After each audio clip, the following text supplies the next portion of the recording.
What if I told you that the secret to navigating workplace chaos isn't another productivity hack or management framework, but actually slowing down and tapping into something deeper?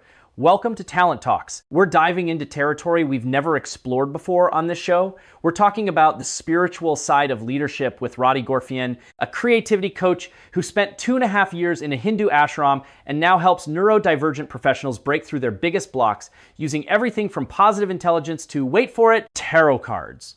Now, before you think we've gone completely off the rails, here's what's wild. Rahti makes a compelling case that in our age of AI disruption and constant chaos, the leaders who thrive won't be the ones who logic their way through everything. They'll be the ones who learn to trust their intuition, embrace uncertainty, and, this is huge, create space for their teams to do the same. You're about to hear why the Chinese farmer parable might be the most relevant leadership lesson, how 5 specific mindsets are sabotaging your decision-making, and why that gut feeling you've been ignoring could be your competitive advantage. This conversation challenges everything we think we know about professional leadership. Let's dive in. Thank you for joining us today on another episode of Talent Talks. I am your host, Emily Alvarez, and I am super excited today to have Rahti Gorfien as our guest on this episode. Rahti is joining us as a very unique guest. We have not done an episode of this show yet on a very powerful topic, which we're going to cover today. And this topic is one that's very near and dear to me. It's not discussed a lot, though, because I think there are, and we'll get into this in the episode, but some stigmas sometimes around it, or maybe it's very personal, I think is what it is. And so we don't talk about this very openly a lot of times outside of maybe our home or our families or our friends or our community. But it's very important for inner growth. So today we're talking about Through Chaos We Rise, the spiritual physics of leadership. So this is the spiritual side of leadership. So Rahti, welcome to the show. I'm super excited to have you here, and tell us how you got into this spiritual journey. Well, thank you, Emily. I'm just excited to be here. Um, the spiritual journey started before I did. That's Right. my belief. Yeah. At around 4 years of age, I remember riding a rocking horse and seeing myself the center of a big parade, waving at the crowd, and I knew I wanted to do something where people paid attention to me. Uh, so I became an actress.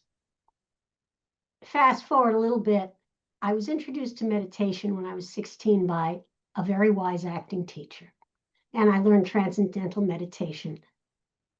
And suddenly I felt like I had a handle on my life and a grounding that just hadn't been there before. I had never really related to my, I'm a Jew, and the conventions and the religion and the traditions didn't really, I mean, I was born into them. They didn't really connect for me. Right. However, meditation tapped into something that I think had been there all along and woke it up. So I became an actress. I went to a very elite training program in New York City. I left home at 17 and never went back. Things didn't work out the way I wanted. I ended up in an ashram for 2.5 years, Oh, a wow. Hindu kibbutz. It was a Yeah. Hindu Yeah. kibbutz. Kibbutz, for Yeah, sure. Yeah. yeah. I was a Hindu, is Hindu. how I love many it. of us jokingly referred to I've us been a as. Buju before, so I get it. Yes, Yeah, you get the yeah. crossover every once in a while. Yeah. So, and also, I will say there is a very deep spiritual component to acting training. Yeah. Oh, for Also, sure. Because you have to reach real deep in, right? And really understand where feelings and you're present. You have to be very present and grounded. well, it's. I had a really crazy acting teacher once saying, if you were alive during the Me Too movement, there would be some class action suits going on. Let's just say that. But Oh, uh, yeah. he used to say there are no small actors, excuse me, only small parts. And of course, the cliche goes the opposite. Right. And to that effect, what we were taught is that we are capable of anything and everything, that everything lives within us. that we're just part of the collective unconscious. And if we allow ourselves, we can walk in the shoes of anyone, whether that's a serial killer or Saint Teresa. Right. And I think that's an extremely spiritual perspective. I came back, I like to say I was one of the few people kicked out of a cult. I got a little edgy at the ashram, as we called it, at a certain point after 2.25 years. And the guru said you should take a leave of absence for a while. So yeah, came back to New York and I implemented the many wonderful lessons I had gained living there. Probably the biggest one being that company is stronger than will. You don't do anything alone. Right. I've never accomplished anything of any consequence alone. As a theater artist, I'm also a playwright. I can't say I ever wrote a play alone Right. because there were developmental stages that involved other actors and reading and then being inspired by other actors that would influence the character arc. So everything, we don't do things alone.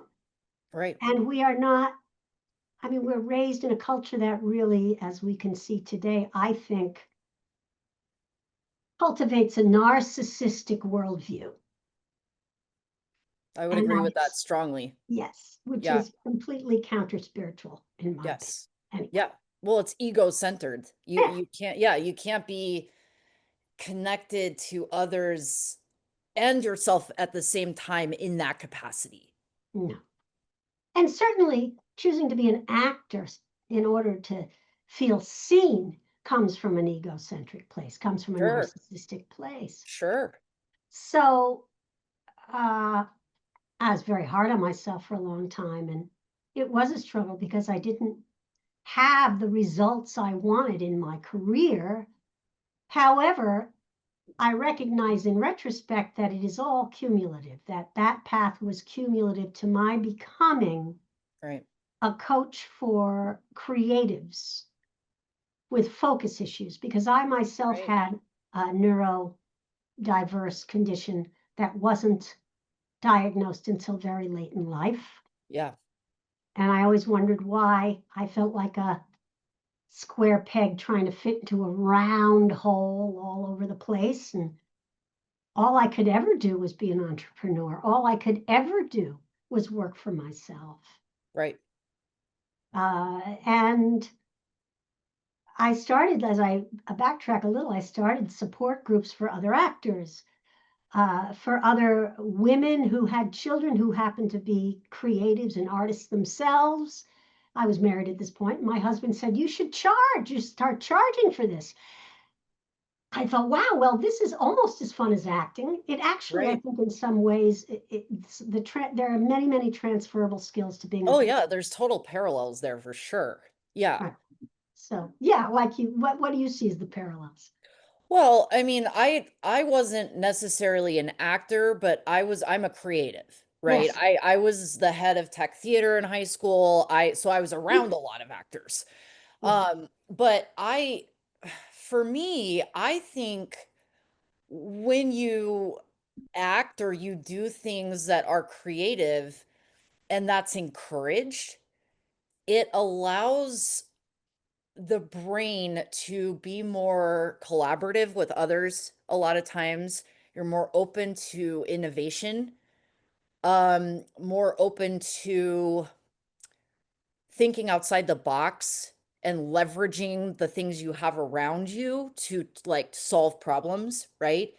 There tends to be more comfort in ambiguity is Well, I what think I find. what I'm hearing, what I really glommed onto there was collaborative, Yes, because yeah, theater is a social art. it is. Yeah, we tend to do better in Yeah. community-driven activities, teamwork type of settings because, like I was saying, we need that ambiguity around us. We need people that have different ideas and different thoughts, and Ambiguity. So when you say ambiguity, are you saying ideas that don't necessarily align with what we believe? Is that what you mean?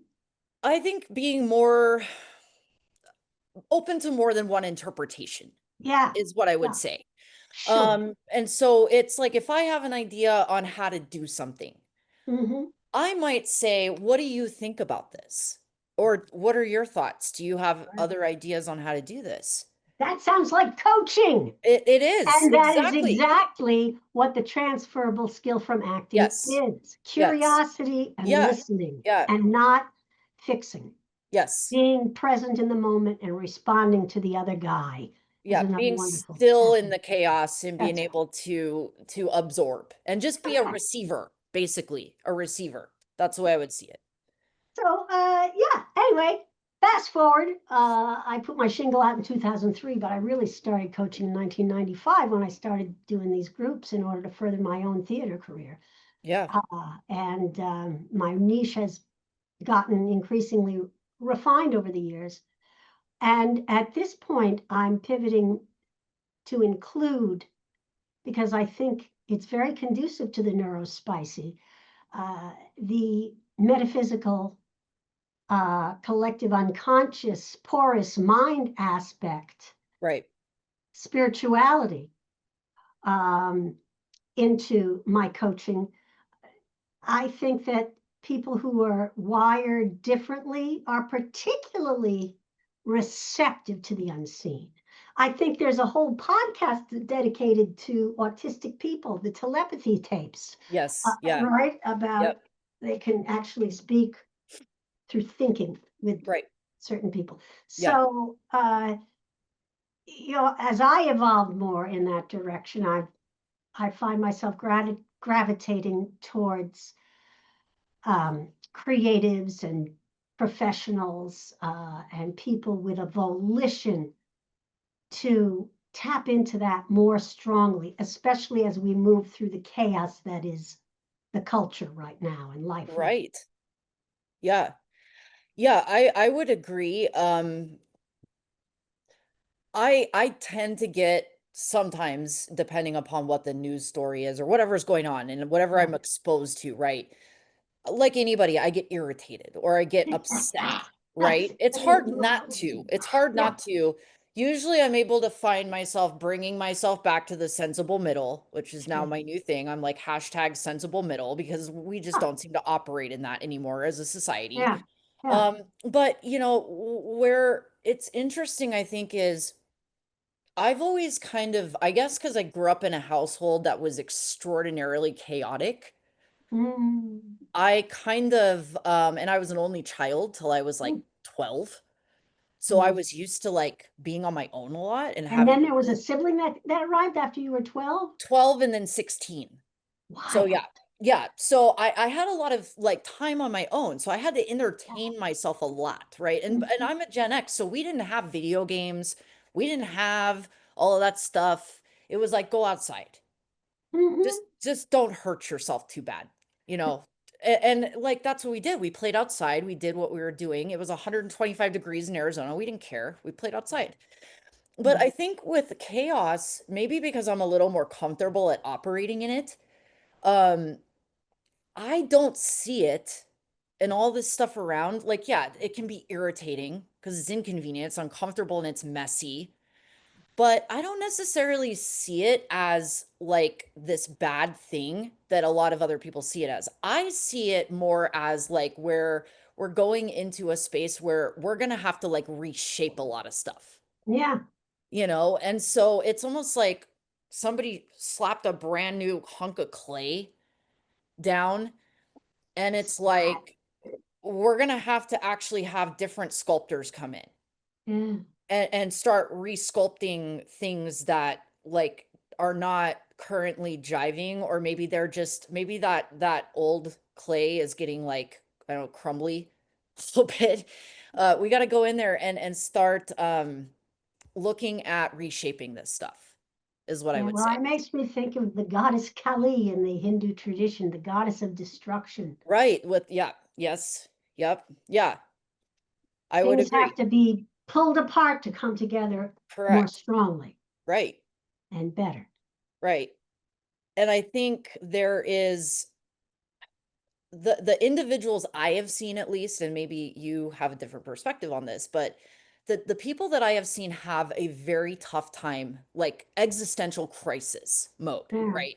Of what's going on right now. are the individuals I've seen that really have a hard time with the spiritual program aspect or Mhm. spiritual component in life. Yeah. And it doesn't even, because like you, I grew up religious in some capacity. So for a long time, I confused religion with spirituality Mhm. because that's how Mhm. we grew up, right? Religion equals your spiritual connection of some kind. As I've Mhm. gotten older, that doesn't mean the same thing to me. Mhm. I still Yeah. celebrate Jewish traditions, but I am not like it takes on a different meaning to me now, Right. Are you there know? ones that tap into your spirituality more than others in terms of those traditions? I think, really the ones like Hanukkah does, because of the time of year and family and Mhm. Passover, Yom Kippur. I mean, those are the ones I remember growing up with the Sure. most, Yeah. and being around friends that did stuff with them. So those are special, Mhm. But in observance of some of them, I'm very private about it. Yeah. And a lot of that too is where I geographically live in the country because of what's Mm. happening politically right now, right? Mm. So I have to be like sort of maybe I don't have to be, but I am a little bit more private about it. And Mm. but I've been kind of like that about spirituality in general. There's a very private side to it, as we were kind of talking about in the introduction. And so I think that's why people don't talk about these things as openly. There's a lot of kind of crazy stuff going on. Yeah. Well, Judgment. I find, especially during times like this, without some kind of faith, Yes. it's easy to despair. Right. And I think faith is more realistic because as much as things are a shit show now, I don't know if I can Right. swear on this Oh, podcast, yeah. but as much as they're pretty pretty bad right now, we don't know. This could be to the benefit. I think I mentioned in our prep. Right. This could everything that's happening could be to the benefit of people who are living 200 years from now. We don't know. Right. Right. And it speaks to the famous, the parable of the Chinese farmer. Yep.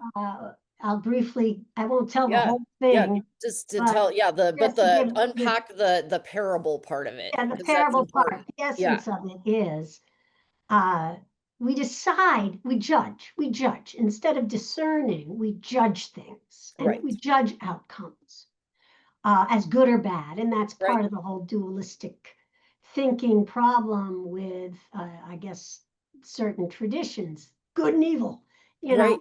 Right. uh, it's to me that's just not realistic. So the Chinese No. farmer has a beautiful stallion and he's an old man. He doesn't make a lot of money, but that stallion, he wins awards with that stallion, and it runs away one day. And Right. all the townspeople are up in arms on his behalf, going, "Oh, how terrible! You've Right. lost the one thing that mattered to you, that brings you money. It's awful." And he said, "Well, who knows? Who knows Right. what is good and what is bad? And wouldn't you know?" 2 days later, that stallion comes back, and in his wake are a bunch of hot mares who Right. are following him to stud.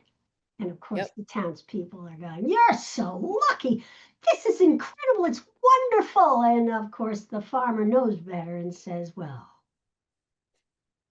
who knows what is good and what is bad?"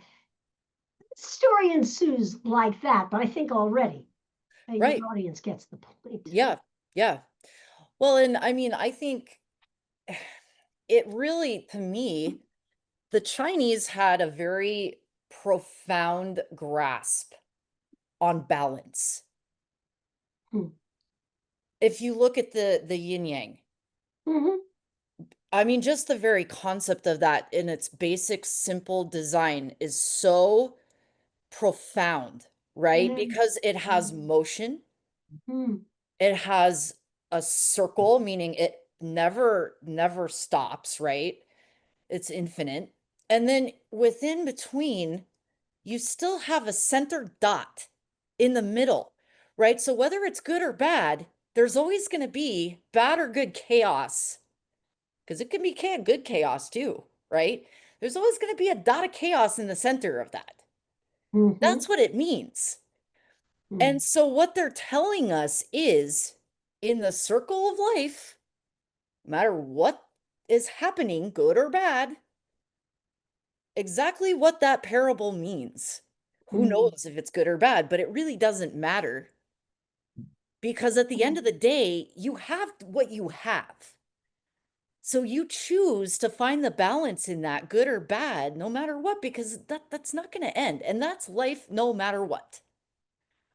Mm-hmm. So we have faith that we connect, and we know that we just have to learn to flow. And we're going to be most happy and comfortable in life when we learn how to flow in that.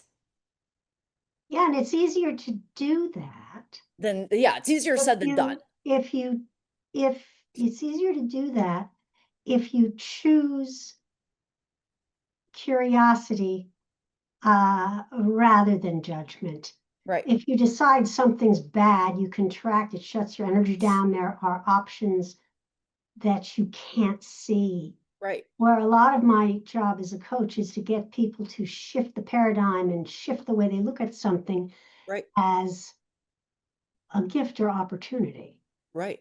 because that's solution focus. And Well, without yeah, that, you do despair. If you are not sure. solution focused, you just keep ruminating on the problem and bring more of it.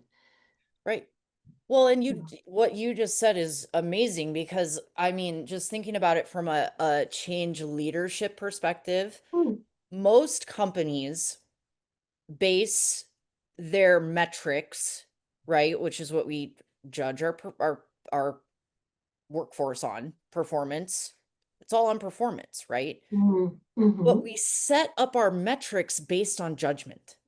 mhm, Good or bad? Did you do it or not?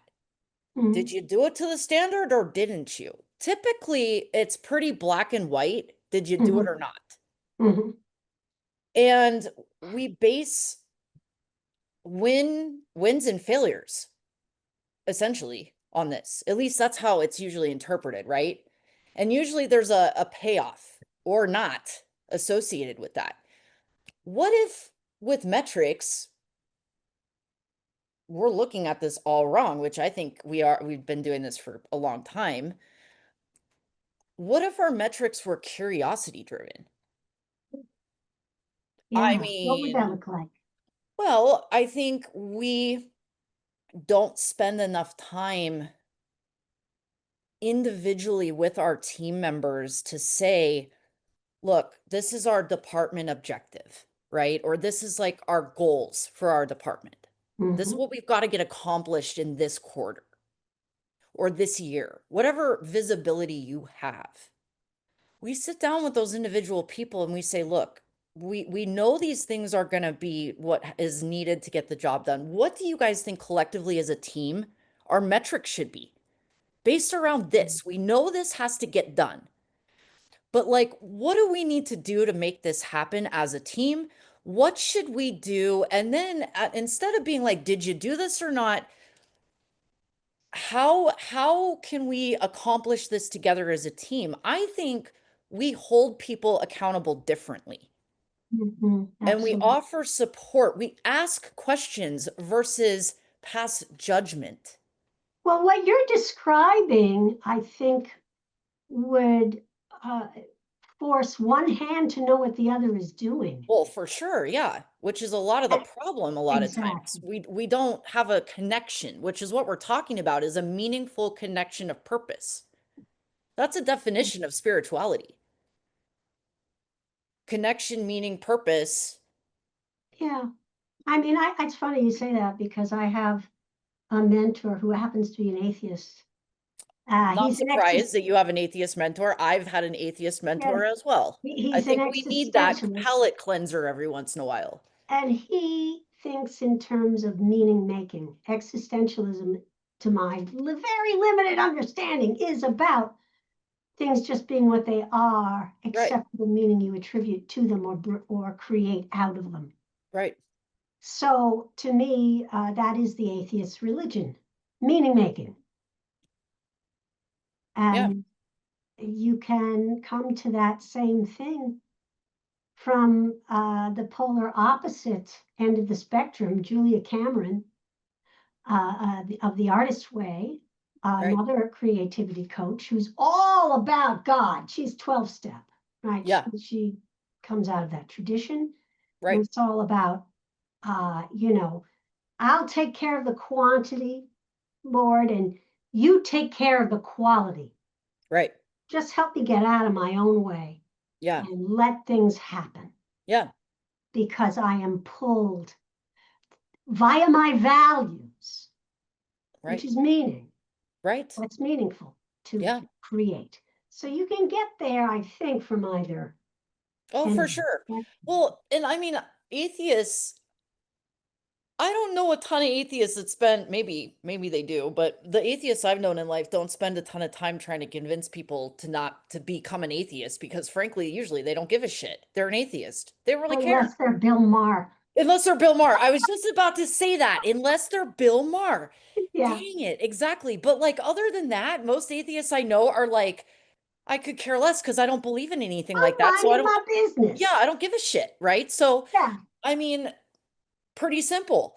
But yeah, there are the ones that are like, and I'm like, well, if you don't believe in anything, then why do you care what I believe in? Because you don't believe in it anyway. So, but Well, there's human. That's very much humanism, I think, oh, also. I think it is too, but I think Yeah. it's funny, it's ironic. Yeah. It's got a funny irony to it. But Mm. I also think there's a side of that too that is ego driven. And we're gonna talk, let's talk about ego Okay. because I think ego is what I would say makes us spiritually constipated, for lack of better words. Uh-huh. I think ego gets us in a lot of trouble. I always say ego is not my amigo. Um, because it's Yeah. not. It's not. I really like it's I don't think it's anybody's friend. I think we operate out of ego to a certain extent because we're human and like we just do that, but I my ego's gotten me in trouble more times in my life than not. Jung would So, say it's your shadow, yeah.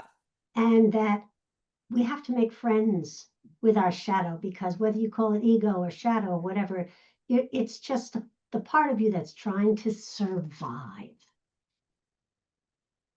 It's just the part of you that, uh, the animal, Yeah. Yeah. right? Yeah, I could see, yeah. The Well power, put. Well the said. power struggle, yeah. Yeah. And it is not, and I don't think it, when I think of ego, I think of the amygdala. I think of fight, Yeah. flight, Yeah. freeze, or fawn. And coming and working from that part of your brain all the time is a recipe for unhappiness. Right. So a lot of the work I do is getting people to develop their prefrontal cortex and strengthen their executive function, which is really a challenge for people with neurodiverse brains, whether it's ADHD or bipolar disorder or ADHD or whatever. Right. That in the neurotypical, which if there really is any, people who are more cognitively able to ascertain things like consequences. There's Right. something called time insensitivity, Yes. Yeah. right? That has to do with the executive function, working memory. If Right. I do this down the line, that's going to That will happen. happen. Yeah. People whose brains are not fully developed or who have um, ADHD and other brain wirings don't have that concept and you can cultivate it. Right. As a coach, I'm usually their external executive function for a time until I coach myself out of a job. But that is what we try to develop, because, as you say, what's gotten us bollocksed up is usually our ego.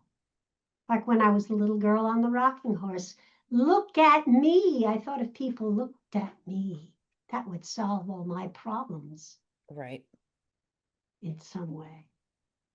You know, I'll stay Yeah. alive, first of all, if I'm not forgotten. I'll be cared for. People Right. will value me. Yeah. Well, and I think there's a difference between self-preservation and ego, right? Um, How so? well, self-preservation, I mean, I think we have to think about ourselves to some extent, right? Like we have to think about we have to breathe, we have to eat, Sure. we have to use the No, we don't restroom, have to we have to think drink. about the breathing part, No, really. we don't have to think about that. Sometimes I do. Sometimes I Yeah. feel like I Oh, do. you can do it better if you think But about it. yeah, but I mean, we do have to think about like the things that keep us alive, Yeah. right? Mm. Um, but I think when I think about ego, I guess what I think about is looping some sort of a narrative in my head or in our heads of I can do this better or stronger or faster or um more efficient, or I can do it in more abundance, or basically it's acting out of apathy in a way because Mm. it's like I'm the better one than this person. I comparatively speaking, usually it's a comparison to something else. Mm. And so that's what I think of with ego is I think of like we're not thinking about the empathetic connection we can make with someone else. It becomes more about our own self-interest, right? And Right. so we then don't hold space for other people. We don't become receivers Well, there is such anymore. a thing as a healthy ego. Well, I think there is, yeah, but again, I think that's self-esteem, right? Healthy self-esteem. I don't know that that's I Healthy don't know. self-esteem and also the ability to recognize others and other people's contributions and strengths. Right. Yeah, but I don't know if that operates for me from a place of ego though. I think it is a healthy ego to It be could able be. to It be could be. cognizant of that personally. If it You is, know, I've never thought about it as ego, yeah, but it could I be. understand. Right. Um, and I think it can be more useful sometimes to think in terms of the tendencies we all have out of fear, Yeah, and the kind of fear generated thinking that gets us into trouble, and right. to be able to be cognizant of that, aware of that, and pause in order to shift out of it. So in the work that I do, uh, coming out of a lot of personal experience and 15 Right. years in psychoanalysis and a lot of spiritual investigation, I guess I would break the ego down, as you describe it, into 5 mindsets. Yeah, And those 5 mindsets are shame, grandiosity, which is the flip side of shame, right. envy, compare and despair. Again, it's all self-referential. Right. Boredom, and fear brings us full circle, because really what we're afraid of is fear of shame. Yes, we might Right. be fear of physical annihilation, but it is fear of shame. Right. And in Right. our religious tradition, it is said in the Talmud that to shame a man is akin to murdering him. Murdering him. Yep. Nobody wants to feel shame, It's like the worst feeling you could isn't it? possibly feel. Yeah. Well, and I think I mean, correct me if I'm wrong, but when we talk about neurodivergent studies and looking Mm-hmm. at this, those feelings get locked in memories. Mm-hmm. And so then we process and react through those memories, through that trauma, right? That comes through those feelings, right? And Right. so it's tough because when at least when I've worked with like leadership or I've mentored or coached or whatever, one of the very first things I tell people is like, we're gonna have to like do your life story. Like we're gonna have to like Mm, go kind of backwards to go mm, forwards, because yeah. a lot of times those feelings of shame and doubt and like it's wrapped up in memories. And so Mhm, if we can get to like where that started from and address that and say, you know what, like you told me, you unburdened yourself. Now let it go. Can't change mhm, it.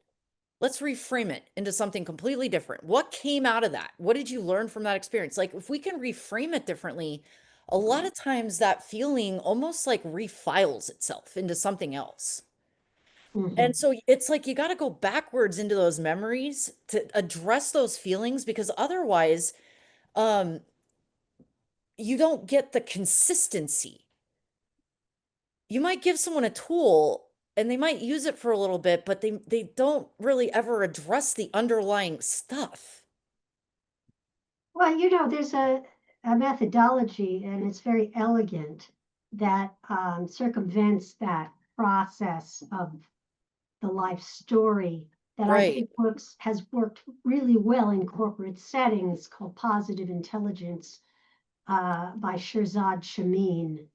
And he's a Stanford professor, and they developed a questionnaire through factor analysis Okay. that helps to identify leaders and employees, whoever takes this. I give it to all my clients, Right. helps them identify what I call their demons, Yeah, and same thing kind of. what Shirzad calls saboteurs, Right. right? And it's incredibly accurate. I'm shocked at how accurate it is when people take this assessment. And now, of course, there are 10 saboteurs, and everybody has the 10th, which is the judge. And Right. the judge is the puppeteer. But then you have people who really score high on hyperachiever, I'll just name them if I can remember them: a hyperachiever, hypervigilant, hyper-rational, avoider, restless, victim. Mm. And they're interesting, and someone who is, and a lot of leaders, controller. A lot of I leaders would make, imagine that's a big one. that's a big one, This and a is the lot of type leaders A. who Yeah. score very high in hyperachiever controller. It's going to be hard to work for you, because you think that everything, if you're a hyperachiever, is a reflection of your worth. hmm And if you're a controller, you think only you can do it. You're not taking your hands off Your that way or the wheel. hot, that's right. Yep. So if you, through an assessment like that, identify those demons, yes, you could go into, oh, yeah, that's right, because when I was little, you could go into the story, but it's not that necessary Yeah. for the Yeah. process of reframing. Yeah. Yeah. I mean, I totally agree with you. I think there's more than one way to get there. Absolutely. And I think yeah, I mean, I'm a big fan of assessments and a big fan of like using those, some more than others, obviously. Yes, totally. But I Mhm. think yeah, it's definitely difficult to get someone kind of over, to go back to the ethos of this. It's tough to get people over this hump.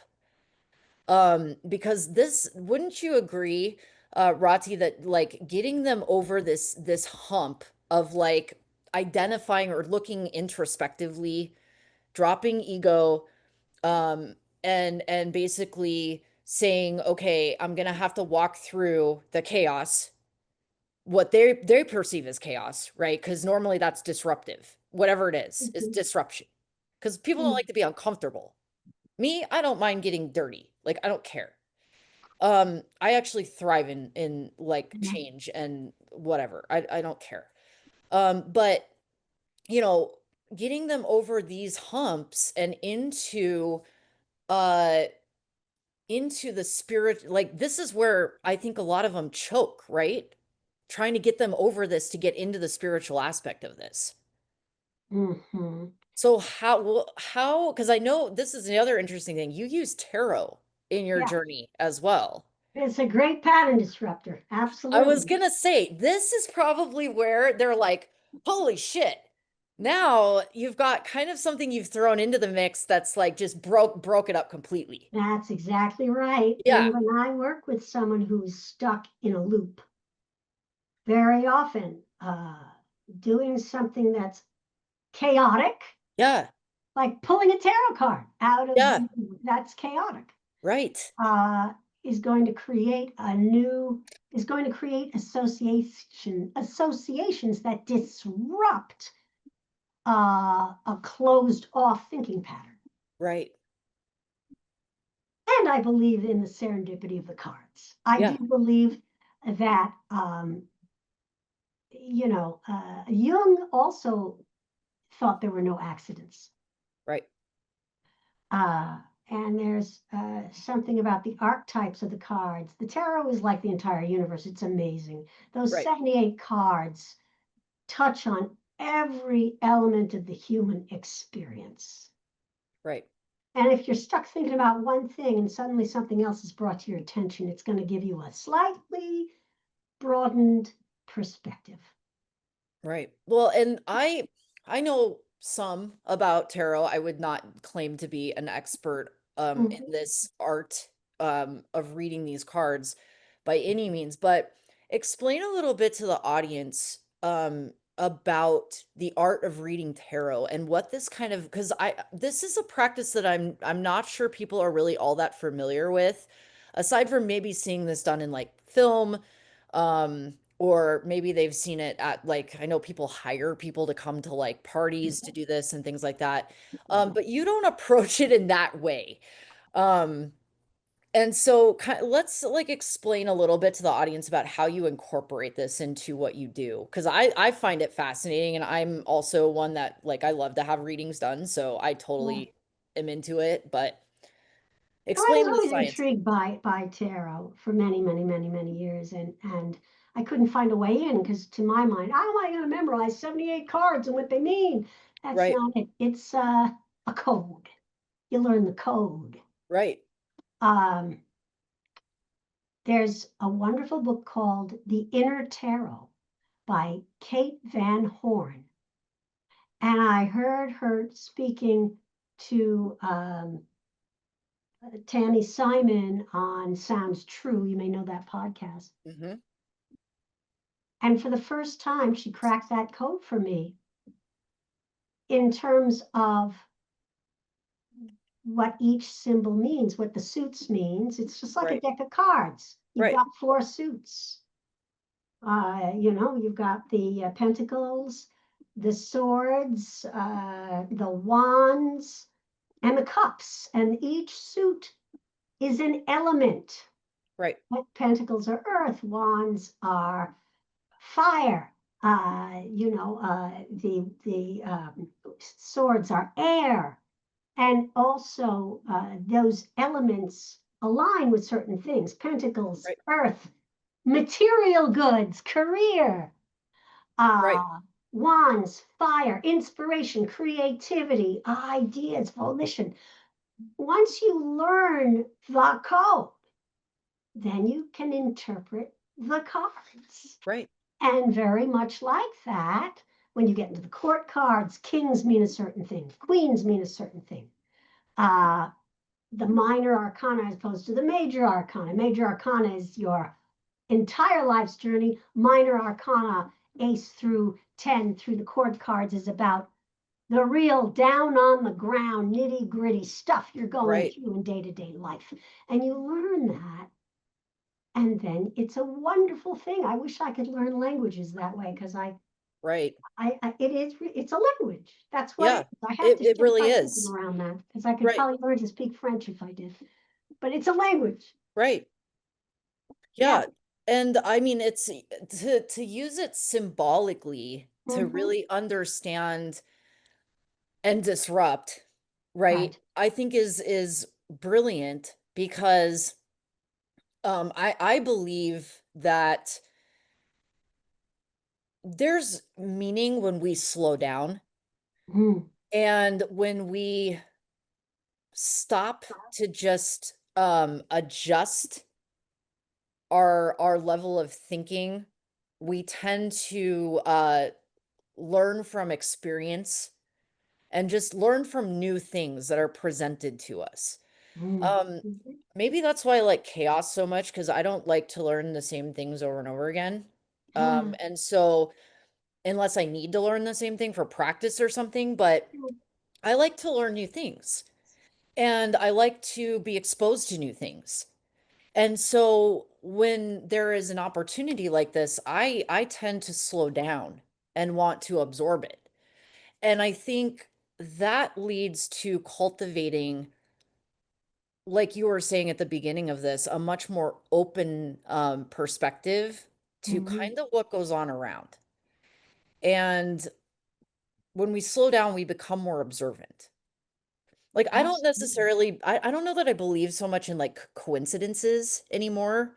Mhm. I believe we just slow down a little bit to start paying attention, Yes. you know? And I mean, the law of attraction in a nutshell, as I like to Yes. say, is what you pay attention to grows. Yes. Yes. Yep. So pay attention to what you're paying attention to. Right. That's Yeah. the pattern disrupt. If you're just, things ain't going well, it's time, like you say, to get very quiet Right. and notice what you're paying attention to. Pause. The pause of meditation. You know what? Another thing I love about Shirzad's program is he does these little tiny somatic meditations that disrupt patterns for people and Right. bring them just into the quiet moment. One, for instance, is if you rub your two fingers together. You can do this right now, if you like. Just rubbing two fingers together and feeling the ridges in the fingertips, Yeah. really calming down enough to feel what you would visualize as a fingerprint, feeling those ridges, and keep bringing your mind back to the sensation of touch.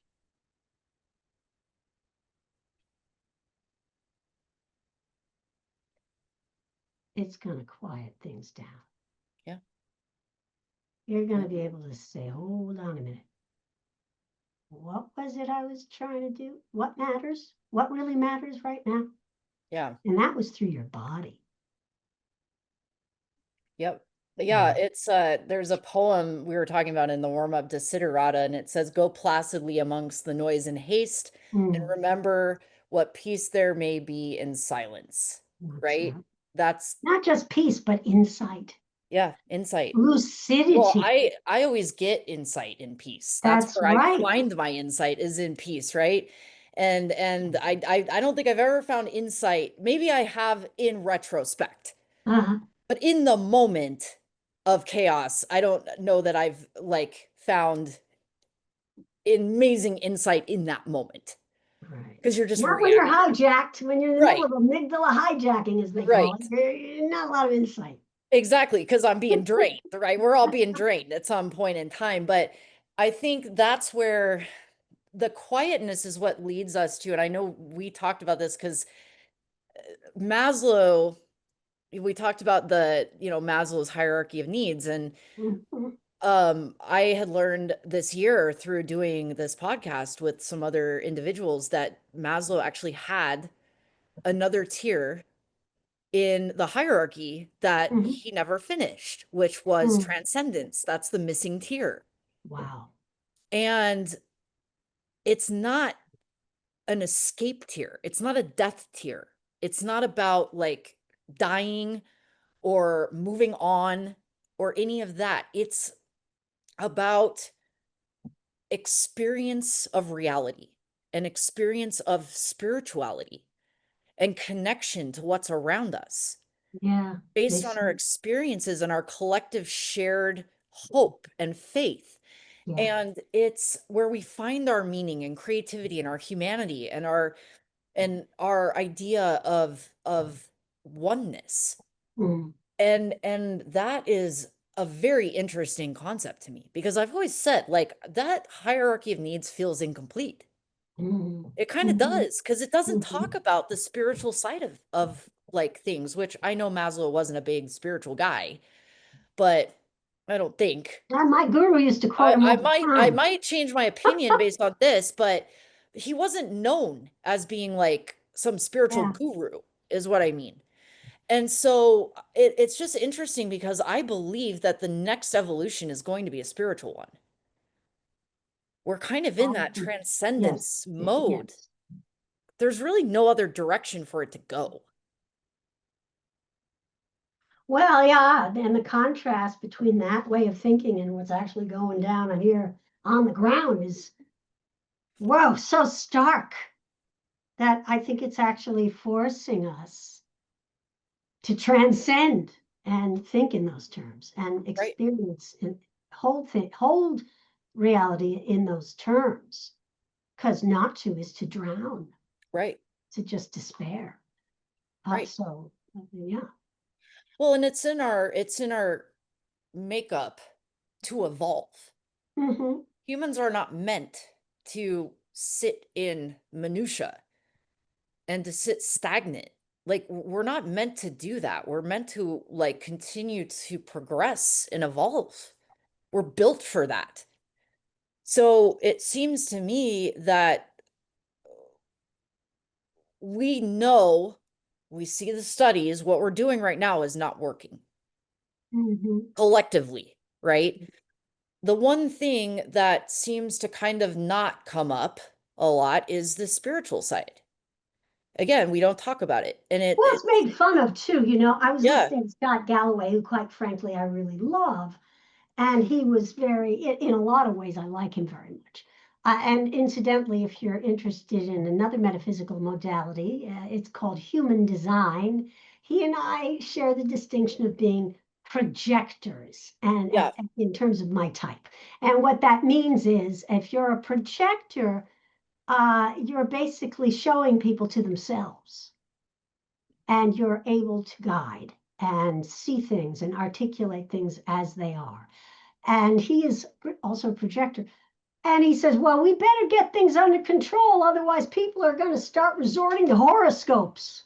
Like, oh no, oh, that's just terrible. Everybody's going to go up into woo woo, airy, fairy, unreal. I'm checking out of right, reality land. It's unfortunate because that hierarchy of needs includes a bottom rung where your feet are on the ground. right, Is a human body, right. and it's not necessarily linear, which is a very male way of thinking, that you Of advance from course. the bottom to the top. You can Right. be on all different hierarchy levels of that hierarchy at And sometimes once. multiple ones at the That's same time. right, Yeah, including transcendence. right. Totally. Yeah, totally agree.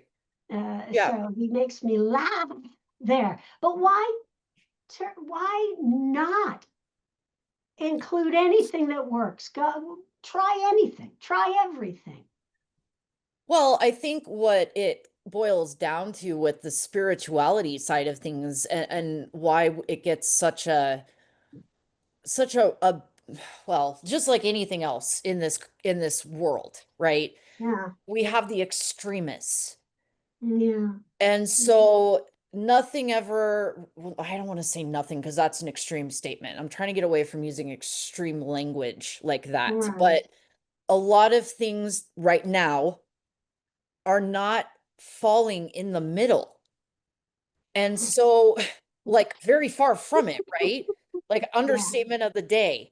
yeah, But we keep swinging this pendulum in both directions, and it just becomes an overreaction on both sides. right. One side says something, the other side overreacts to it. This side says something, the other side overreacts to it. And Well, it's it's such not even, hyperbole. That's right. And well, it's and it's all, not even yeah, everybody, it's just the ones that yeah. are doing it are the loudest, right? And Well, so that's why it gets a bad rap because you have people on both sides that are screaming and yelling like lunatics about their beliefs in whatever they believe in spiritually.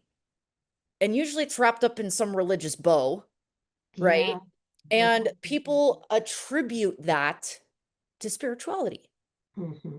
And the ones that like, who cares if you want to read your horoscope? Who cares if you want to do tarot? Who cares if you want to, you know, uh, go to synagogue? Who cares if you want to go to your ward because you're, of a certain faith, or you want to go to church or temple or whatever the case may be? Who cares?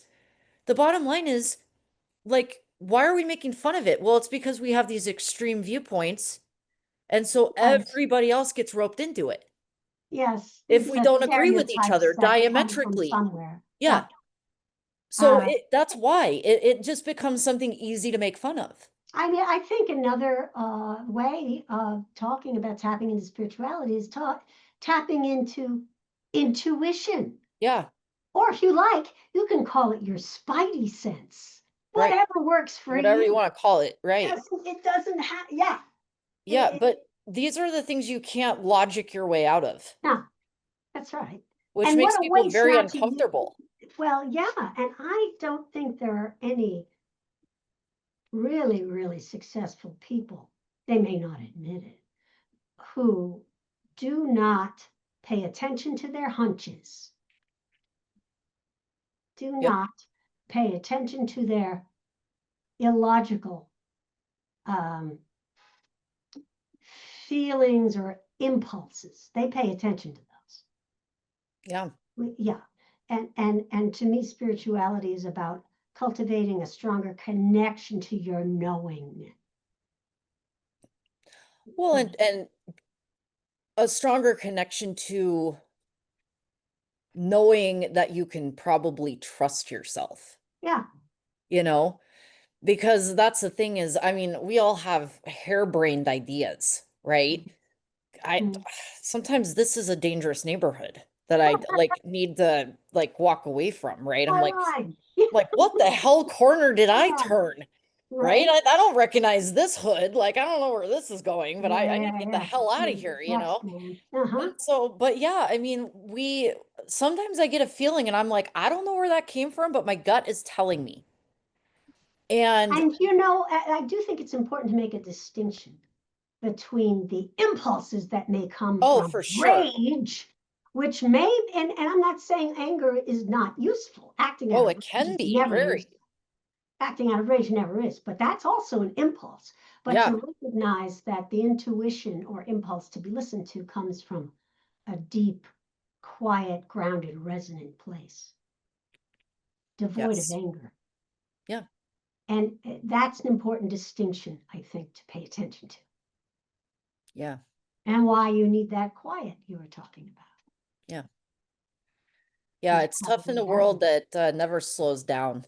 Yeah. Mm, We never slow down, and it's interesting because like the resolution of this, to your point earlier, will be very interesting. We don't know. yeah. We don't know what's coming. We don't know if this disruption is going to be friend or foul, Well, who right? knows what is good or what is bad? Right. We don't In know. the And moment, it may suck. And yeah, there's a lot of suckage that's already come down and yeah. more I to mean, go. I don't know, and I don't. I'm not insensitive to it. In No. fact, quite the opposite. Yeah. Um, but I also recognize that the ethos of this podcast, like leadership, it's not going to help anyone in our current state of leadership to keep swinging that pendulum. No. Like we have to center and I get to that point, because if we don't, then we can't take care of anybody else. Like there's a reason why they tell you to put the oxygen mask on a plane that's going down on Sure. yourself first, right? Yeah. Yeah. You've got to take care of you first. And I Mm, think the spirituality aspect of this is just as important to be fostered, because if we don't take care of that piece, then everything else, with values, with ethics, with connection, with hope, with inner peace, with purpose and meaning, like it all is for nothing a lot of times, because you're not going to get people to buy in. They're not going to understand your purpose or your meaning. they're going to recognize a husk. You're Yeah, just an empty husk. right. It's You know, you performative. can't, Yeah. Yeah. You can't give from an empty cup, as the cliche goes. Yeah. Right? Yeah. Yep. You gotta fill it. Yeah. Absolutely. Well, as we kind of wrap up, because I know we're about out of time, Rati, and this has been an amazing conversation, but um, kind of towards the last of this, what would you say uh to leadership now that is struggling with this concept of spirituality as a mechanism for change in their organization? Well, I guess it starts at the top. So I think having some form of practice for yourself, and I'm not saying impose it on the company, but have Right. some practice of stillness for yourself, it is really important modeling, Mm-hmm. right? Yeah. And I once walked into a Japanese restaurant, and it was between lunch and dinner. I walked in and it was amazing. Everybody was lying on the floor. People were lying on benches. They were lying, people who worked there. They were all taking a nap together. Interesting. What a wonderful culture. I'm there. I was so there. Think about, so what? Why shouldn't they? Why shouldn't Yeah. they? Okay, that wasn't weird to their culture.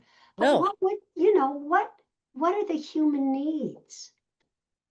I think be curious Yeah. about that with um, with your company, with the people, the individuals in it. And also, you said something about the world not slowing down. The world is just a concept. It doesn't, we are the world, as they say in the song. We need to slow down Yeah. because rushing slows you down, but not in the right way. That's So, exactly right. having a culture where you create space for people to slow down and safe space where it's not about shame or blame, but discerning cause and effect, and where's the disconnect and how can we bring us all better into the loop, is a great mindset to cultivate. And you may want to take the assessment at positiveintelligence.com/assessments and find out what your demons are Yeah, I think so that that's you're a not great run by resource. them. Yeah, Yeah, absolutely. that's my 2 cents. I love it. Yeah, I completely agree with that. I think that's a beautifully put statement to end on. And Ooh, again, thank you so much for being here and being our guest. And this was a great episode to do. thank you. And I had a ball. yeah, I think sorely needed leadership to slow down, breathe, Yeah. pause, ask. Be kind, starting Yeah, with yourself. yes. Boy, do Give we yourself need that. grace. Yeah, and enough of this. I don't know where this term woo-woo came from all of a sudden, by the Yeah. way. I don't know where the hell that came from. Like I thought it was something Halloween, it's where it was I taken don't is the know, day but I before thought it was something Halloween. my kids made up because like they're Gen Oh, Z and they make up these terms now and I have to look them yeah. up because I don't know whatever they're saying. But like all of a sudden I started hearing this term woo-woo and I'm like, what is It's the sound of the theremin from those 1950s horror movies, woo! Yeah, I actually used to have a theremin, so Oh, that's a whole cool. other story for a different day. But That's a cool instrument. yeah, I but like that. again I appreciate it. Happy early All Hallows Eve. Yes. And you can find Rahti online at rahtigorfien.com. She also has a link tree that's slash Coach Rahti, and then on LinkedIn as well, Rahti Gorfien. You can also find her through my LinkedIn. Friendly reminder that any guest we have on the show is a resource. And so if you want to get in touch with Rahti, please reach out to me or Rahti directly, or myself. We are always here to help in any way that we can. And if we can't help you directly, we'll probably know somebody who can help you. So, um, Absolutely.